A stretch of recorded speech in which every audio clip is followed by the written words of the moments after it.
পিতার নাম বলছে, পিতার নাম শুনবে?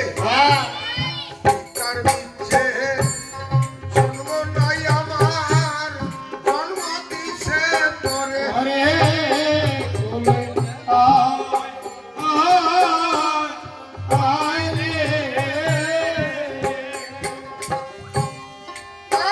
কখন জন্মেছিলাম মায় ছিল না ঘরে।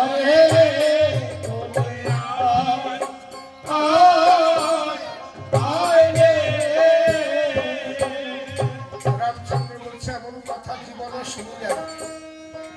এদিকে যারা নিমন্ত্রিত রাজেন্দ্রবর্গ ব্রাহ্মণগণ ছিল, তারা ক্রোধান্বিত হয়ে বলছে, রামচন্দ্র, বহুদিন পরে তোমার অযোধ্যায় এসেছি, কেন জানো? তোমার যুগল মিলন দর্শন দেখবো বলে। সীতা কেমন হতে করো আনয়ন, তবেই হবে তোমার যজ্ঞের পূর্ণাহুতি। এদিকে সীতারও 12 বৎসর পূর্ণ হয়ে গেছে। বাল্মীকি মুনি বলছে, রামচন্দ্র, তুমি কাউকে ধারণ করে দাও, সীতাকে রথে বসাইয়ে অযোধ্যায় নিয়ে আসবে।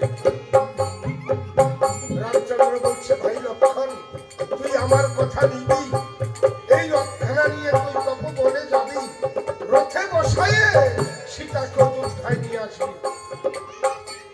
লক্ষণ করে মানা, দাদা আমার যাওয়া হবে না।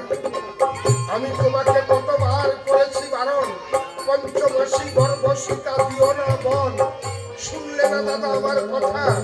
মাকে যেদিন বন্ধা খাবার ছল করে আমি বনবাসে নিয়ে যাই, মা ঘুরতে ঘুরতে যখন অলস হয়ে আমার কোলে ঘুমিয়ে পড়েছে, মাকে আমি চোরের মতো ফেলে একা চলে এসেছি অযোধ্যায়।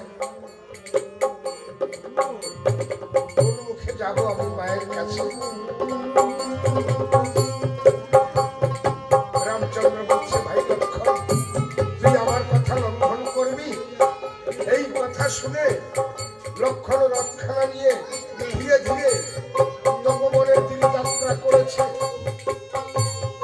তপবনের এক পাশে রথখানা রেখে সীতাকে অন্বেষণ করছে। মা জানকী, মা জানকী বলে ডাকছে। যাকে পাচ্ছে তাকে বলছে, তোমরা সীতাকে চেনো? বনের যত মণি পত্নীগণ ছিল তারা বলতেছে, আরে সীতা নামে তো এই জঙ্গলে বহু রমণী বাস করে, কোন সীতার কথা বলছ? আরেক রমণী বলছে, আরে সীতা আছে গো, রামের ধরণী, জনম দুঃখিনী, বড় অভাগিনী, বাল্মীকি মুনির ভাঙা তীরে থাকে।